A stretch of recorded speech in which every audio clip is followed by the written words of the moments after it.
I am Marcus James Dixon with Gold Derby, and we are here with Ego Nwodim, who just completed her seventh season on Saturday Night Live. I'm curious, this was the epic season 50. When you look back at this year, decades from now, what do you think is the first thing that's going to come to your mind? I was there for that. That's crazy. I think that's the thought I will have. There was just so much energy that went into this season on everyone's part, and the number of people that I looked up to growing up, performers I enjoyed growing up, that were in the building for that 50th and throughout this season. It just is mind-boggling, and I still don't think I've processed fully. But I continue even now. I'm like, I can't believe I was there for that. But I think it'll really hit me years from now. Who were some of those dream cast members or celebrities that you got to meet on that 50th anniversary special? I will say Mike Myers was one who was around quite a bit this past season. Dana Carvey, which was huge. I got to see Eddie Murphy again. He hosted sometime early on my tenure at SNL, and I'm like, that was unreal. It's surreal to have him in the building, and also he's just so funny. But I think one of the most special things, at least for me, was the actual 50th anniversary special where everyone was there at once. Because, at the show throughout the years, people pop in and make cameos, and those are always really exciting and impactful. But there was just no comparison for what it was like to have all those people in the space at the same time and really show up in that way for the special. So Mike Myers, Dana Carvey's, Eddie Murphy, Amy Poehler was around. Just unreal, unreal. I hope you took a million selfies. I don't think I have enough selfies. I don't even think a million would have been enough. I did look back after the 50th and I was like, I don't think I took enough pictures. I wish I had, but I have some good ones. I got a good one with Eddie Murphy. And we have one from his time when he hosted again early in my time at SNL, but I didn't take enough selfies. Bad Bunny took a selfie on my phone and I love that for me. For me, season 50 can really be summed up in two words. Miss Eggy, she made her debut this year on Weekend Update and she returned for the finale as well. Where did this stand-up persona come from?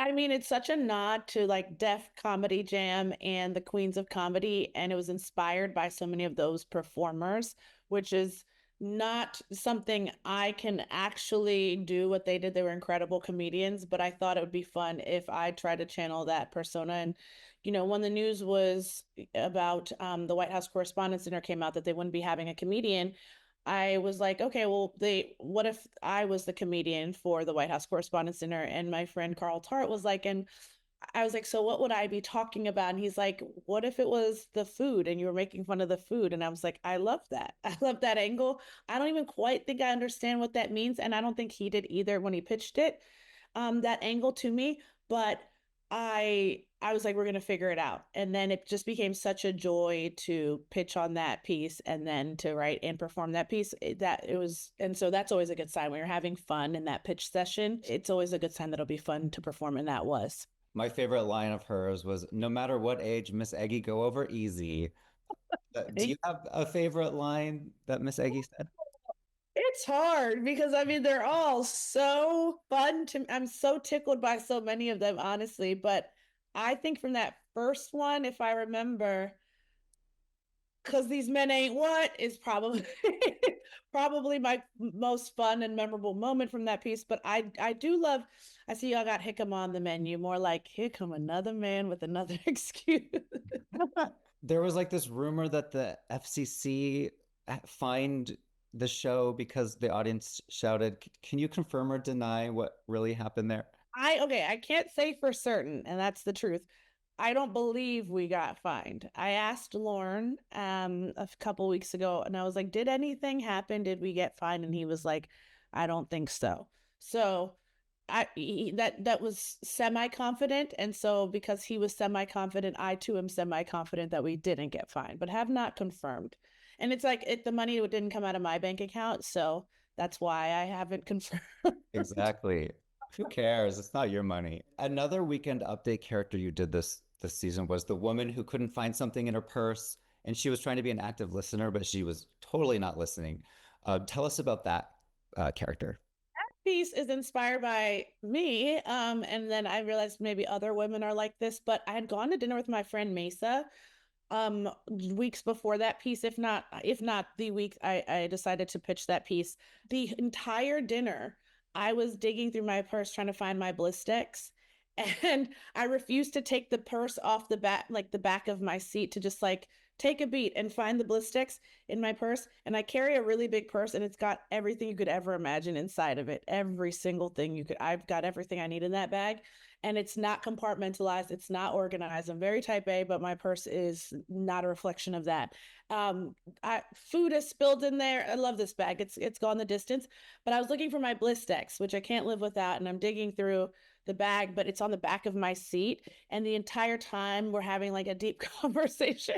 And at some point I finally acknowledge, I'm like, I'm sorry, I'm just trying to find my Blistex. She's like, yeah, I have been wondering what you're looking for. Even then, and even then, I think I was like, I refuse to take it off the bat. I feel like I can just feel for it. So I was inspired by that, and I thought I can't be the only one who is digging through her purse in this way and has a lot of junk in there. So then that's where that piece was born. And she had another purse. Got another person ever, which I kind of do.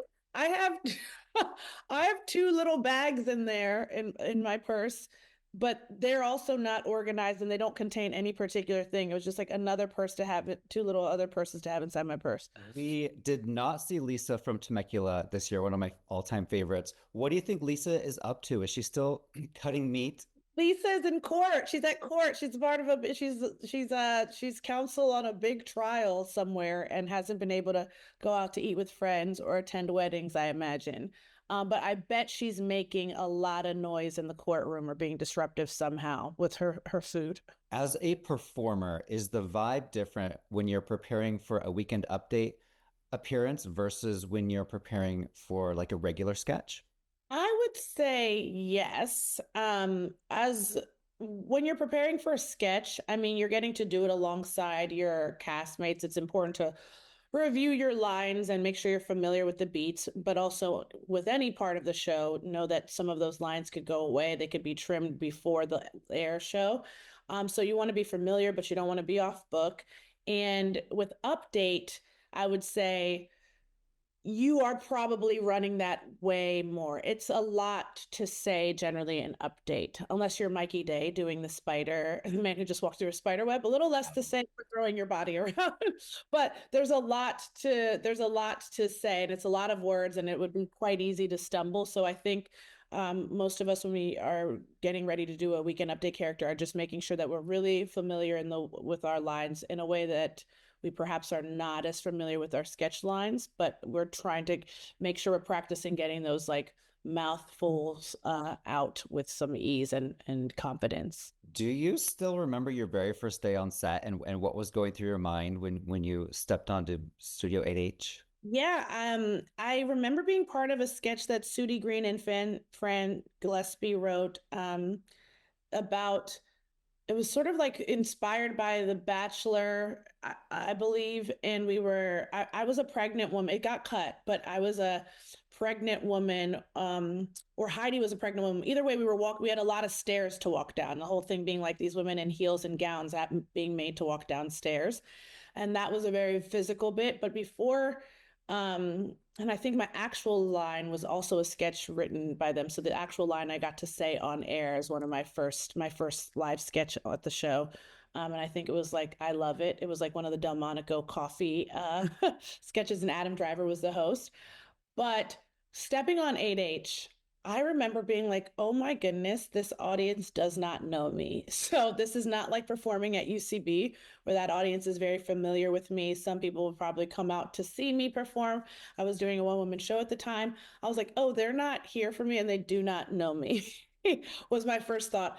And then my second thought was like, thank God my friend Patrick McDonald has decided to come to this show. So, I do have someone in the audience who's super excited to see me perform. And I looked up and somehow, I don't even know how, spotted him in the crowd, waved at him, and it brought me calm, made me feel centered again. I'm curious because after the finale, or in the finale, we saw James Austin Johnson as Trump saying only like sevens and tens sit in the crowd, and then like sixes and below are up in the bleachers.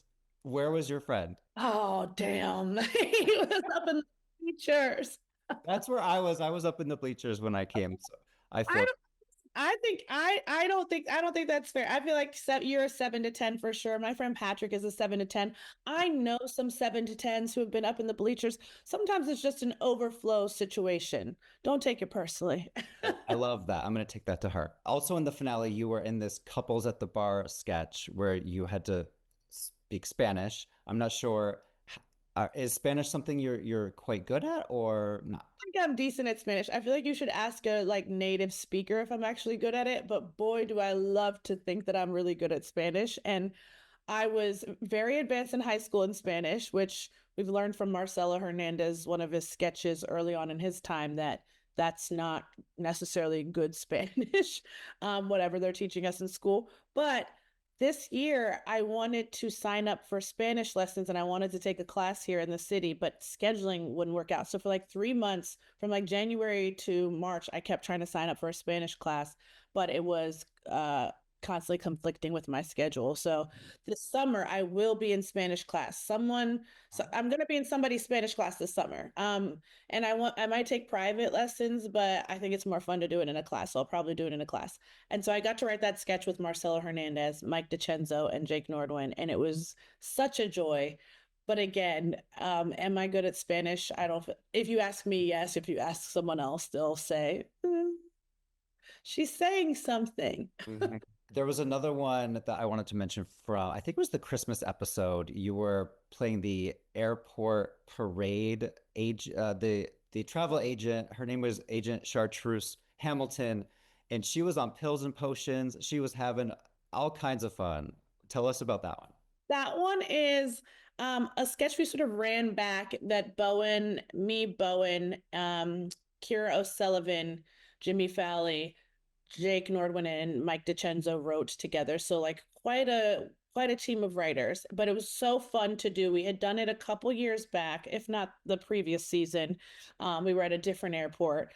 Jason Momoa was a pilot at the bar, and so we do this little airport parade around holiday travel. Because we've seen like the Macy's Day Parade, but being at the airport during the holidays is sort of its own version of a parade as well. You're going to see all types of people. So we have a lot of fun playing on that and getting to see all of our castmates and the entire cast in a sketch is really fun. And I remember doing the rewrite of that sketch on a Friday night. We just had such a blast rewriting it. So we brought it back this season because that was so fun to do the previous year.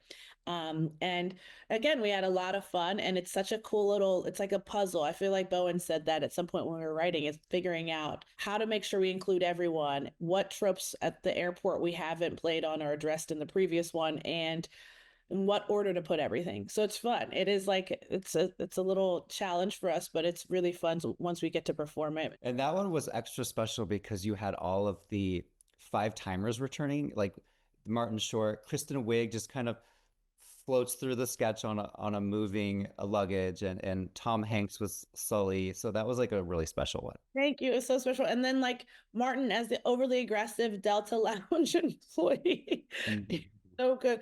And I love that Drake line about Drake and Drake's in there. And it's really like, oh, Drake from Drake and Josh. Yes. There was a sketch earlier in the season where Andrew was singing Hey Soul Sister to you. It was called Forbidden Romance. And people really, really talked about the sketch. And it made me go look at the lyrics of the song for the first time. And I'm like, oh, interesting. What do you remember about that one? Yeah, so Streeter Seidel wrote that sketch. Andrew Dismukes did such a fantastic job in that role, so perfectly cringe. I remember Michael Keaton was the host that week. And I'm like, by the way, I can't remember like what happened yesterday. So the fact that all of this it's all coming back to me now. And I'm like, and I know who the host was. But anyway, um, Andrew was so perfect at playing this cringe role. And when he did it at table read, we were dying laughing. I was having trouble getting through my lines at table read. Um, Streeter, he's written so many sketches at the show that are so iconic and are such standout pieces, but I didn't realize those were the lyrics either. And then I went home after we did that sketch and I read the lyrics and I go, why are these the lyrics? Why are these the lyrics? And why are we all into this song? But there's a time and a place for many things, I guess. And so that's That's what that was. But that was such a fun sketch to do. And for Andrew to, I feel like was trying to make me laugh. And by the end, I think I could hold it together. But all week, I was just cracking up the minute he started singing that song and me being like, please stop. No, I don't like this. I don't want this. I'm embarrassed. I don't want to marry you anymore. Well, this season truly was epic and magical. As a viewer, I love seeing all of the um, veterans come back again, and you all just seemed like you were having such a blast. How are you going to be spending your summer vacation? Is it a vacation or besides Spanish classes, of course? Okay, so I'll be in Spanish class for real, either again, but either privates or group. We'll see, maybe both. I'm hell bent on getting good at Spanish, but I'm gonna be working here and there, hopefully getting to continue to build out some of my own projects and collaborate with people I've enjoyed working with over the years. And I don't, and the back half is like, honestly, because we just wrapped on Saturday and it's just been a few days, I'm like, oh my goodness, I need to sleep. And I still haven't slept. I still haven't slept, but it's coming soon. I think by the end of the week, I'll get to sleep. I'm going to see Kendrick Lamar in a couple of days in LA. I'm so excited about that. But I think it's going to be a more balanced version of what this season was, where I get to have a little more well-rounded of a life, and make sure I make time for some of like my personal goals, such as learning Spanish and some of my friends, seeing friends and family, seeing my nieces. Very excited about that. But then also working because I love to work. I love working. So.